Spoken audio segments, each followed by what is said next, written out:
এটা হচ্ছে পানাম সিটি, যেটা নারায়ণগঞ্জের সোনারগাঁওতে অবস্থিত। এখানে আপনারা অবসর সময় পাইলে অবশ্যই আসতে পারেন। আমার পিছনে যে বিল্ডিং গুলো দেখছেন, এগুলো 1 থেকে 3 তলা বিশিষ্ট। সোনারগাঁওয়ে 10 বর্গ কিলোমিটার এলাকা জুড়ে এই শহরটি অবস্থান করছে, যার বেশিরভাগ বাড়ি ঊনবিংশ শতাব্দীর। মূলত পানাম ছিল বাংলার সে সময়কার ধনী ব্যবসায়ীদের বসতি, আর ব্যবসায়ীরাই গড়ে তোলেন এই নগর। পানাম সিটির মোট 52টি বাড়ি রয়েছে। পানাম সড়কের উত্তর পাশে 31টি আর দক্ষিণ পাশে 21টি বাড়ি। এই বাড়িগুলো অধিকাংশ আয়তাকার, উচ্চতা 1 থেকে 3 তলা পর্যন্ত। এখানে 2টি খাল ও 5টি পুকুর রয়েছে, অনেকগুলা কুয়া রয়েছে।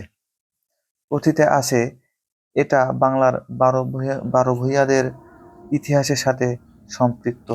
ঈসা খাঁ মধ্যযুগে যখন নারায়ণগঞ্জকে বাংলার রাজধানী করেন, তখন এখানে ঈসা খাঁর আসা যাওয়া ছিল।